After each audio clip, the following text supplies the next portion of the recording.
Hello. Ayun. Ito yung time na nag-road trip kami nila Jay, Eloy. Punta kami sa Mount Pulag. Maganda yung daan. Wala namang delikado. Problema lang, medyo may katagalan, saka ang lamig, sobra. Yan oh. Kita nyo yung dinadaanan, almost parang one way siya. Pero okay naman, ayan, maulap na. Malapit na kami sa Pulag nito eh. Ganyan, tanda namin sa may Benguet. Ang lamig. Dala ko tong Fortuner. So ang ina-expect namin magka-camping sana kami diyan sa Pulag. Ang problema, napakalamig. Sa loob pa lang ng sasakyan, nasakit na ng ulo namin. Ayan o, Mount Pulag this way. Medyo basa-basa yung kalye, naghahamog. Ayan, ganyan. Ito malapit na. Ganyan ang daan, packet dyan. Ayan, ano na, station 1 na yan o. Hihinto na kayo dyan eh. Ayan, mahanap na kami, nagtatanong kami saan ba pwede mag-camping dyan.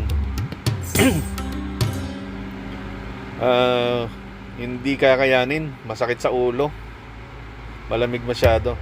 So tong mga bahay na to, tumatanggap sila ng ng transient homestay, yung homestay.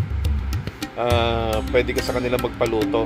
Wala kami magawa, sobrang lamig. So kumuha na lang kami ng isang room, sama-sama kami sa loob.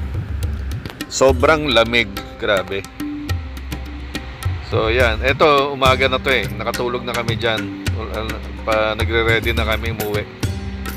Ayan o, sobrang lamig pa rin. Wala pa namang heater tong sasakyan ko. Katuwaan. Ayan, hubad. Ang lamig, kaya daw eh. Ayan o, oras, ano pa. So nag-ready na kami, pauwi. Grabe experience namin dyan. Mula dyan kasi, lalakad na kayo. Hiking na, paakyat sa base camp sa taas. So to, umuwi na kami, pababa na kami niyan. Ang naging daan namin, alam ko nagbagyo muna kami to eh. Tapos ang pag-uwi namin, ayan, namili pa ng mga fresh na vegetable. Murang-mura, napakamura. Carrots yan, mga yan.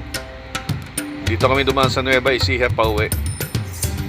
At ayun, ayan, pauwi oh. Wala, puro fog. Ganyan kalamig dyan. So at least may idea kayo. Okay. Ito pala yung hinintuan namin, eskwelahan. At namigay yata sila Eloy ng mga pang giveaway sa mga bata, mga nag-aaral doon. Huminto kami doon, namigay kami. Gift giving. So ito pa rin, bumabiyahe kami pa uwi, mauba. Ayan.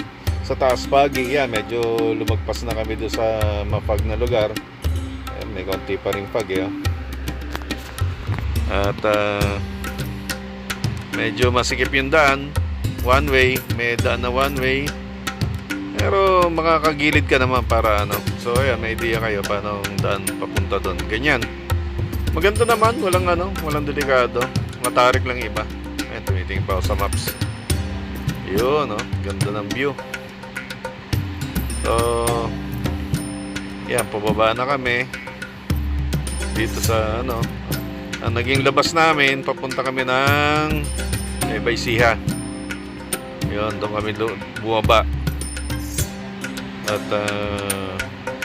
doon kami dadaan. At, parang umikot kami mula Baguio, baba, Nueva Ecija. Ayan. Ayan, ang mga putik na lugar. May basa. Ayan, may nakakasalubong ka naman ng iba. Masaya. Maganda mag-road trip papunta dyan. Malamig. At gusto nga sanang ulitin. Problema, yung camper van. Kailangan magpalit ako ng gulong kasi manipis eh. Hirap pumreno. Ayan ang mga dadadaanan. Papunta pababa. Ay, minto pa yata kami dito sa Ewan ko anong binili namin dito sa palengke. Kaya pa. Sa palengke. Yan. Naghahanap kami ng ng mga may-uwi. Saka yung brown rice. Bibili kami ng brown rice. Uy, malapit na sa baba. Nasa baba na to.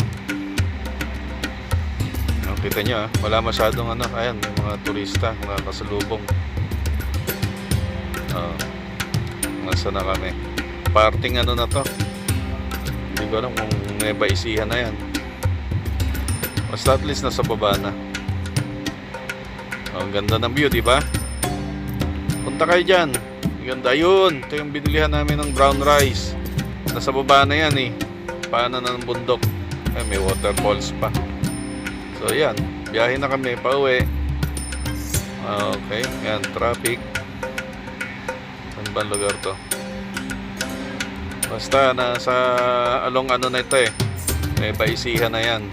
Yan highway na. Tulay. So yan ang ito yung tulay na ito yung sa Nueva Ecija na yung pag may landslide dumadaan lang sa kanya. Sige. At eto, minto na kami sa milk cream.